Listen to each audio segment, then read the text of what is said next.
Strength lifting ऐसा game है जो कि अभी भी भारत में उतनी लोगों तक नहीं पहुंच पाया, उतने लोग जानते नहीं हैं। आपका सफ़र कैसा रहा? एक्चुअली क्या है कि पहले मैं पावर लिफ्टिंग करती थी, तो पावर लिफ्टिंग जिस वक्त मैं करती थी तो मेरे कोच साहब ने कहा कि बेटा ये एक गेम है, इस पे आप आगे बढ़ो। तो आपने 2 स्वर्ण पदक जीत लिया देश के लिए। अब इसके बाद आप क्या किस तरीके से आगे बढ़ना चाहती हैं? मैं चाहती हूँ कि ये गेम अगर ओलंपिक में ऐड हो जाए तो मैं चाहती हूँ कि मैं एक बार ओलंपिक में भी जाके अपने देश को एक और स्वर्ण पदक दिलाऊं।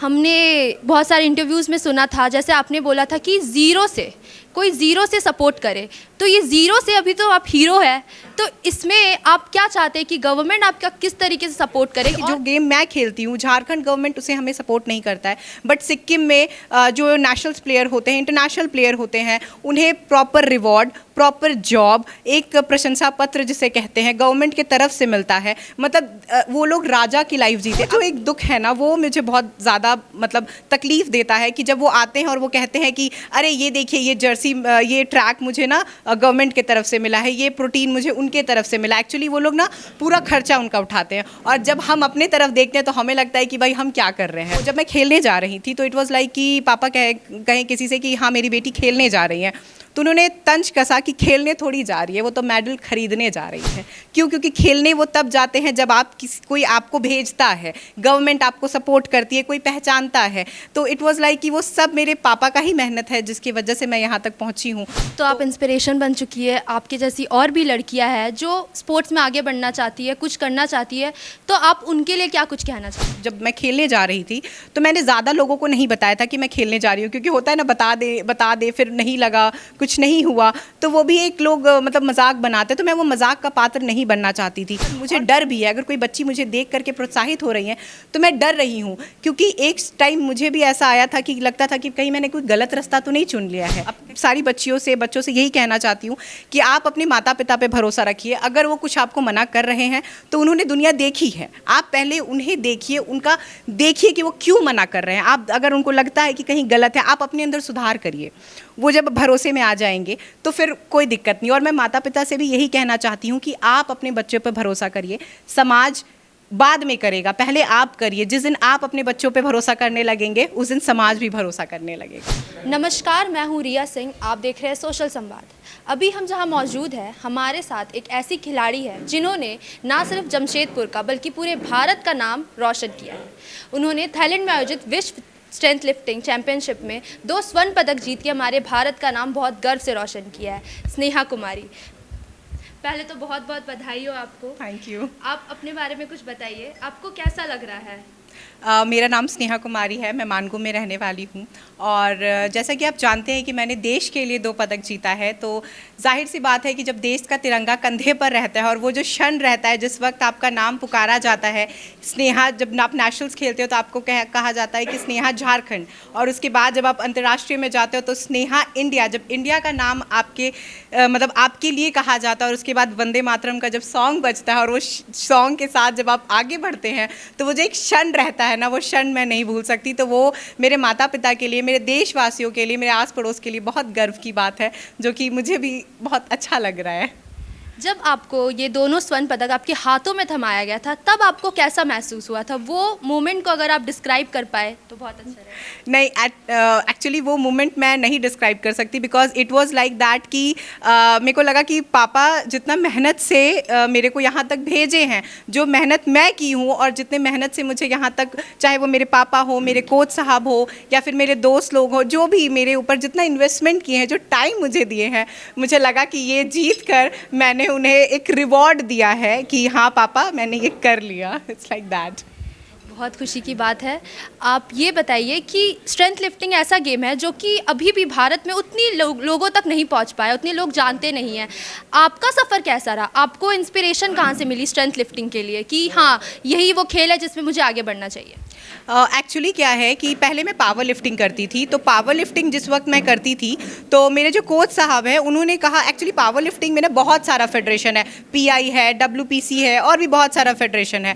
तो जब मैं वो करती थी तो मेरे कोच साहब ने कहा कि बेटा ये एक गेम है, इस पे आप आगे बढ़ो। क्यों? क्योंकि देखिए देश एक ही है, लेकिन वो कहते हैं ना कि हम लोग दूसरे देश के कारण नहीं बटे हुए, हम अपने आप के कारण बटे हुए हैं। देश एक ही है लेकिन अलग अलग जो स्टेट्स है वो अपने आपस में ही बटे हुए हैं। जैसे कि जो गेम मैं खेलती हूँ, झारखंड गवर्नमेंट उसे हमें सपोर्ट नहीं करता है, बट सिक्किम में जो नेशनल प्लेयर होते हैं, इंटरनेशनल प्लेयर होते हैं, उन्हें प्रॉपर रिवॉर्ड, प्रॉपर जॉब, एक प्रशंसा पत्र जिसे कहते हैं, गवर्नमेंट की तरफ से मिलता है। मतलब वो लोग राजा की लाइफ जीते। अब सोचिए कि एक माता पिता है, उनके 2 बच्चे हैं, एक बच्चों को आप पूरा जो मिलना चाहिए वो सब दे रहे हैं और दूसरे बच्चों को कुछ नहीं मिल रहा है। तो वो जो एक दुख है ना, वो मुझे बहुत ज़्यादा मतलब तकलीफ़ देता है कि जब वो आते हैं और वो कहते हैं कि अरे ये देखिए, ये जर्सी, ये ट्रैक मुझे ना गवर्नमेंट की तरफ से मिला है, ये प्रोटीन मुझे उनके तरफ से मिला। एक्चुअली वो लोग ना पूरा खर्चा उनका उठाते हैं, और जब हम अपने तरफ देखते हैं तो हमें लगता है कि भाई हम क्या कर रहे हैं। मतलब इट्स लाइक कि वो खुद पे इन्वेस्टमेंट है। जैसे मेरे पिताजी बाहर बैठे हुए थे, तो जब मैं खेलने जा रही थी तो इट वाज लाइक कि पापा कहें किसी से कि हाँ मेरी बेटी खेलने जा रही है, तो उन्होंने तंज कसा कि खेलने थोड़ी जा रही है, वो तो मेडल खरीदने जा रही है। क्यों? क्योंकि खेलने वो तब जाते हैं जब कोई आपको भेजता है, गवर्नमेंट आपको सपोर्ट करती है, कोई पहचानता है। तो इट वाज लाइक कि वो सब मेरे पापा का ही मेहनत है जिसकी वजह से मैं यहाँ तक पहुँची हूँ। तो ये थोड़ा सा तकलीफ़ वाला चीज़ रहता है कि अगर गवर्नमेंट सपोर्ट करती तो मैं इससे मतलब जो डर मेरे अंदर था वो डर मेरे अंदर नहीं रहता, संकोच नहीं रहता, हम और बेबाक होकर जाते कि जो होगा देखा जाएगा, ऐसा। मतलब कि कहीं ना कहीं एक भेदभाव आपको महसूस हुआ है कि अगर गवर्नमेंट का सपोर्ट रहता तो हम और अच्छा करते। मेरा ये सवाल है कि आपने स्ट्रेंथ लिफ्टिंग चुनी, उसमें इतना अच्छा हासिल किया मुकाम, पर ये जो सफ़र है, ये सफ़र कैसे शुरू हुआ? कैसे आपने सोचा कि हाँ अब तो मुझे यही गेम में आगे बढ़ना है, इसमें मेरा रुझान है? ये एक्चुअली क्या है ना कि इसका एक ही फेडरेशन है, ये अलग अलग फेडरेशन नहीं है। और जो फेडरेशन एक होता है उस पर रिकॉग्नाइजेशन के लिए भी बहुत जल्दी हम लोग मतलब गवर्नमेंट पे हम लोग एक्चुअली एक प्रेशर बना सकते हैं। प्लस अलग अलग स्टेट में इसका रिकॉग्नाइजेशन है, तो एटलीस्ट गवर्नमेंट को ये देखना चाहिए ना भाई, जब उस स्टेट में अगर मिल रहा है, कोई ना कोई बात तो होगा तभी मिल रहा है, ऐसे तो नहीं होगा। कोई कहता है कि आपका गेम ओलंपिक में ऐड नहीं है, तो अगर ओलंपिक में ऐड नहीं है तो इसका मतलब है कि मतलब मैं जो नेशनल्स खेलने के लिए गई थी वो 34th नेशनल्स था, ठीक है, 34वां नेशनल्स था। तो इसका मतलब है कि इतने समय से जो 34वां नेशनल्स जो भी हुआ वो फिर अवैध रूप से चल रहा है। तो अगर अवैध रूप से चल रहा है तो गवर्नमेंट को क्यों नहीं पता है? इंटरनेशनल्स हो रहे हैं, तो अगर इंटरनेशनल्स हो रहे हैं तो ये इंटरनेशनल्स उन्हें पता क्यों नहीं है कि मुझे क्यों बताना पड़ रहा है गवर्नमेंट को कि हमको ये चाहिए, हमको वो चाहिए, हमको वो चाहिए? गवर्नमेंट को ये क्यों नहीं पता है कि मैं उनकी बेटी हूँ ना? अभी आपका इस गेम को लेके आगे का क्या उद्देश्य है, क्या लक्ष्य है? आप क्या चाहते हैं कि अब तो आपने 2 स्वर्ण पदक जीत लिया देश के लिए, अब इसके बाद आप किस तरीके से आगे बढ़ना चाहती है? मैं चाहती हूँ कि ये गेम अगर ओलंपिक में ऐड हो जाए तो मैं चाहती हूँ कि मैं एक बार ओलंपिक में भी जाके अपने देश को एक और स्वर्ण पदक दिलाऊं और अपने माता पिता का नाम रोशन करूँ। हमने बहुत सारे इंटरव्यूज़ में सुना था, जैसे आपने बोला था कि कोई ज़ीरो से सपोर्ट करे, तो ये ज़ीरो से अभी तो आप हीरो है, तो इसमें आप क्या चाहते हैं कि गवर्नमेंट आपका किस तरीके से सपोर्ट करे और भी खिलाड़ियों का किस तरीके से सपोर्ट करे, खास करके झारखंड में क्या चीज़ें ऐसी चेंजेस होने चाहिए खास करके स्पोर्ट्स प्लेयर्स के लिए कि उन्हें और अच्छा मौका मिले और अच्छे से वो अपने आप को दिखा पाए? देखिए, सबसे इम्पॉर्टेंट बात तो ये है कि जो भी गवर्नमेंट वहाँ पे बैठी हुई है, जो पदक उन्हें मिला हुआ है वो हमारे पब्लिक के द्वारा दिया हुआ है, हमारे माता पिता, हर किसी के माता पिता के द्वारा ही दिया हुआ है। तो वो बखूबी जानते हैं कि उन्हें क्या देना चाहिए। लाइक अगर आप यहाँ पर आई हैं एज एन रिपोर्टर, आप जानती हैं कि एक खिलाड़ी को क्या मिलना चाहिए। तो मेरा बस यही शिकायत है, ये शिकायत भी नहीं कह सकती, मैं बस इतना चाहती हूँ कि अगर गवर्नमेंट थोड़ा सा सपोर्ट करे, क्योंकि वो बखूबी जानते हैं कि उन्हें क्या देना है, क्या नहीं देना है, कैसे करना है, क्या नहीं करना है। तो उनको पता है, तो मुझे बताने की ज़रूरत नहीं है। तो वो खुद देखे कि इस बेटी को क्या देना चाहिए, क्या नहीं देना चाहिए, और आगे आप लोग सब बखूबी जानते हैं। हमने आपकी स्टोरी से एक चीज़ सुनी थी कि 2017 में आई थिंक उसके आसपास आपका एक एक्सीडेंट हो गया था, जिस कारण से आप बहुत दिन तक खेल नहीं पा रही थी। उस दिन से लेकर आज तक आपका जो सफ़र, आपने कितनी परिश्रम उठाई और कितने तरीके से कहाँ पे आपको क्या क्या चीज़ महसूस हुआ, उसे बताइए। एक्चुअली ना मेरा 2017 में एक्सीडेंट हुआ, L4 L5, और मेरा लेफ़्ट रिस्ट जो है वो टूट गया था। ये बगल वाले छत से ही मैं खेल रही थी और गिर गई थी। तो उसके बाद मैं टोटल 8 मंथ तक बेड पे थी। तो उसके बाद जो मतलब एक उम्र के बाद जो बोलते हैं ना कि बच्चों को माता पिता का मदद करना चाहिए, बट मेरे माता पिता मेरा ख्याल रख रहे थे। उसके बाद फिर मैं धीरे धीरे बैसाखी लेकर चलना सीखी। वो चलना सीखी, उसके बाद फिर क्या हुआ, एक इंसिडेंट हुआ कि मेरे पेरेंट्स, मेरे पापा का शॉप है, उस पापा के शॉप पे एक कस्टमर आया। तो वो कस्टमर जो है वो क्या कर रहे थे कि जितना बाती हो रही, एक्चुअली तो जो बाती हो रही थी उसमें कोई दोहराए नहीं था, हम भी पूरा जो बोल रहे थे हम भी रिप्लाई दे रहे थे। बट उन्होंने एक बात कहा कि एक झापड़ मारेंगे तुम यहीं गिर जाओगी, और वो सही बात है। उस टाइम पे मेरे पास बल नहीं था, अगर वो सच में मुझे ऐसे पुश भी करते तो मैं गिर जाती। और वो, मैं ये नहीं कहूँगी कि मैं सारा श्रेय उस बात को देती हूँ कि वो बोला गया इसलिए मैं ऐसी हूँ, नहीं। वो बात ना कहीं मेरे मन में एक संकोच दे दिया, मेरे मन में एक डर दे दिया। ये डर कि आज ये मेरे माता पिता के सामने बोला गया है, कल दिन अकेले आए दिन आप देखती हैं होते रहता है। तो अगर मेरे पास, मेरे साथ अगर ये होता है तो मैं पापा को जितना देर में बुलाऊंगी उतना देर में तो मेरे साथ जो होना होगा हो जाएगा। तो उस चीज़ के लिए मैंने स्टार्ट किया कि नहीं ठीक है, मैं करती हूँ अपने ऊपर मेहनत, देखा जाता है क्या होता है। फिर धीरे धीरे प्रैक्टिस स्टार्ट किया, फिर इसके बारे में मैंने जाना। उसके बाद लोगों का कहना था कि मेरे पापा को कहते थे अब तो बेटी को छूट दे के रखें, आपकी बेटी तो लड़कों के साथ घूमती है, नहीं सॉरी ऐश करती है लड़कों के साथ, यही वर्ड था उनका। तो मेरे पिताजी ने बहुत खूब कहा था, उन्होंने कहा कि मेरी बेटी है, वो गाय बैल नहीं है जिसे मैं खूंटे से बांध दूंगा और फिर खोल दूंगा। तो वो चीज़ कहीं ना कहीं मुझे भी लगा। मैं भी अब सारी बच्चों से यही कहना चाहती हूँ कि आप अपने माता पिता पे भरोसा रखिए। अगर वो कुछ आपको मना कर रहे हैं तो उन्होंने दुनिया देखी है, आप पहले उन्हें देखिए, उनका देखिए कि वो क्यों मना कर रहे हैं। आप अगर उनको लगता है कि कहीं गलत है, आप अपने अंदर सुधार करिए। वो जब भरोसे में आ जाएंगे तो फिर कोई दिक्कत नहीं। और मैं माता पिता से भी यही कहना चाहती हूँ कि आप अपने बच्चों पर भरोसा करिए, समाज बाद में करेगा, पहले आप करिए। जिस दिन आप अपने बच्चों पे भरोसा करने लगेंगे उस दिन समाज भी भरोसा करने लगेगा। अब तो आप इंस्पिरेशन बन चुकी है, आपके जैसी और भी लड़कियां हैं जो स्पोर्ट्स में आगे बढ़ना चाहती है, कुछ करना चाहती है, तो आप उनके लिए क्या कुछ कहना चाहती हैं? एक्चुअली मैं बताऊं, यहाँ से आने से पहले जब मैं खेलने जा रही थी तो मैंने ज़्यादा लोगों को नहीं बताया था कि मैं खेलने जा रही हूँ, क्योंकि होता है ना बता दे फिर नहीं लगा, कुछ नहीं हुआ तो वो भी एक लोग मतलब मजाक बनाते, तो मैं वो मजाक का पात्र नहीं बनना चाहती थी। और मैंने टोटल 28 लोगों के पास गई थी मैं एप्लीकेशंस लेकर के, बट कोई ऑफिस के बाहर बैठाते थे, कोई कहते थे कि ऑफिस में दिख रहा है मुझे वो है वहाँ पे, बट कहते थे नहीं है आप कल आइए। और जिनसे मैं मिलती थी तो मुझे बाहर जब बोलते नहीं वो क्षण मिलने अंदर जाने के से पहले जो रहता था कि हम अंदर जा रहे हैं, जो वो बात बोलेंगे क्या हम उनको समझा पाएंगे, क्या जो हम एप्लीकेशन लिखे क्या वो पढ़ेंगे या वो फाइल में ऐसी बंद करके रख देंगे। तो वो चीज़ का था। तो मैं नहीं चाहती, मैं मतलब मुझे डर भी है, अगर कोई बच्ची मुझे देख करके प्रोत्साहित हो रही हैं तो मैं डर रही हूँ, क्योंकि एक टाइम मुझे भी ऐसा आया था कि लगता था कि कहीं मैंने कोई गलत रास्ता तो नहीं चुन लिया है, कहीं मैं गलत जगह तो नहीं जा रही हूँ, या फिर कहीं मतलब सेल्फ डाउट आने लगा कि मैं वो कर पाऊंगी कि नहीं कर पाऊंगी।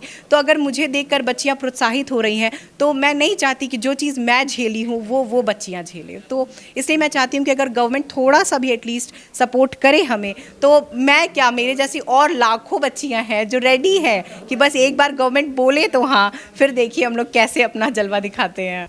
आप जब 16 से 20 के वक्त जब आप गई थी थाईलैंड, तो वहाँ का एक्सपीरियंस बताइए, वहाँ का माहौल कैसा था, किस तरीके से आपने लोगों से मुलाकात किया, अलग अलग देश से और भी खिलाड़ी आए थे, उस विषय में अगर आप बता पाए अपना एक्सपीरियंस साझा करिए हमारे। नहीं मैं बताती हूँ। एक्चुअली क्या है ना कि हम लोग वो बॉर्डर से अलग हैं, खिलाड़ी हैं सबको वही है, सब कोई हारने के लिए नहीं खेलता है, सब जीतने के लिए खेलते हैं। तो इट वाज लाइक जब मैं वहाँ गई तो मुझे ना मतलब मैं बाम लगाना होता है बॉडी को हीट करने के लिए, तो वो मैं खुद से अपने आप को प्रिपेयर कर रही थी।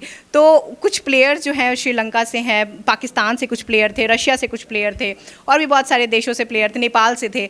तो वो लोग क्या करें ना, वो लोग ने जब देखा मैं अपने आप को रेडी कर रही हूँ, तो जिस टाइम पे मैं लिफ्ट उठाने के लिए गई ना, कसम से बता रही हूँ उन्होंने इतना चेयरअप किया ना कि पूरा स्टेडियम बस नेहा के नाम से गूंजने लगा। तो वो चीज़ समझ आया कि भले बॉर्डर से हम अलग हैं, लेकिन एक स्पोर्ट जो है, जो एक स्पोर्ट खेल है, वो खेल से हम एक बराबर हैं और सब एक हैं। क्योंकि कोई भी माता पिता नहीं चाहता है कि उसका बच्चा गलत रास्ते पे जाए, या कोई देश नहीं चाहता है कि उसका नागरिक गलत रास्ते पे जाए। तो हम सब एक ही हैं, और स्पोर्ट्समैन तो ये जानता है कि उसको किस तरीके से सिस्टमेटिक वे में चलना है। और बाकी वहाँ पे मेरे कोच साहब लोग जो थे, वो लोग भी बहुत बखूबी हमारा ख्याल रख रहे थे। सारा सिस्टम जो था वो प्रॉपर बहुत तरीके से था, बहुत अच्छे से था। तो it was good, it was really a great experience. जब गेम स्टार्ट होता है तो उससे पहले एक प्लेयर के अंदर अपने आप नर्वसनेस होता है, बहुत सारी बातें चलती है मन में कि क्या होगा आगे, कैसे होगा। उस एक्सपीरियंस को किस तरीके से बताएंगी? नहीं, एक्चुअली क्या हुआ ना, जब यहाँ पे पैकिंग हम कर रहे थे ना, जिस टाइम पे पैकिंग करके हम सूटकेस बांधे थे ना, उसी सूटकेस में हम अपना डर बांध लिए थे कि अब डर नहीं आना है। क्योंकि अगर हम डरे, हल्का सा भी डरे, तो वहाँ सहानुभूति देने के लिए या पीठ थपथपाने के लिए ना पापा है ना मम्मी है, कोई नहीं है। अपने लिए आप खुद हो, कोई नहीं खड़ा होगा। आप मेडल जीत रहे हो, आप मेडल जीत गई हूँ इसलिए कोई पूछ भी रहा है, सिंपल सी बात है। हार जाती तो कोई पूछने तक नहीं आता कि क्या है, जानता तक नहीं कोई भी। तो इसलिए वो जो ज़ीरो वाला और हीरो वाला सीन था ना, इसी वजह से था कि जब मैं ज़ीरो थी तब भी मेरे माता पिता थे, आज मैं जब हीरो हूँ तब भी मेरे माता पिता ही रहेंगे। क्योंकि संघर्ष के दिनों में जो मेरे साथ था, मेरी सफलता भी वही देखेंगे। तो वो चीज़ था। तो वहाँ जब डर भी लग रहा था तो मैं टाइम टाइम पे पापा को फ़ोन करते रहती थी। फ़ोन नहीं लगता था, वाईफाई नहीं लगता था, तो मैं वॉइस रिकॉर्डिंग भेजती थी, पापा उधर से रिप्लाई दे देते थे। या माँ को समय मिला तो माँ रिप्लाई दे देती थी कि ठीक है बेटा, कोई नहीं, महादेव साथ हैं, सब बढ़िया होगा। क्योंकि हम लोग आज तक कभी किसी का बुरा नहीं किया। तो पापा वही कहते हैं कि जब तक किसी का बुरा नहीं किए हैं तो बुरा होगा भी नहीं। बस आप अपना हिम्मत रखिए, क्योंकि वहाँ जाकर सच पूछिए तो वज़न हमको उठाना है। आप मुझे सहानुभूति दे सकती हैं, आप मेरा पीठ थपथपा सकती हैं, लेकिन खेलना वहाँ मुझे है, जाना मुझे है। तो वो सब मेरे अंदर होना चाहिए कि मुझे कैसे अपने आप को वहाँ रिप्रेजेंट करना है। तो मैंने हिम्मत बांध ली थी कि हारना नहीं है बस। स्नेहा, आपकी जर्नी से हम सब इंस्पायर्ड है और हमें बहुत खुशी महसूस हो रही है कि आपने हमारे लिए, हमारे देश के लिए इतना बड़ा काम किया है और नाम किया है। आगे आपको इसके लिए, आगे आप और भी जर्नी में आगे बढ़े और भी सक्सेसफुल हो, हमारा यही आपके लिए रहेगा। Thank you.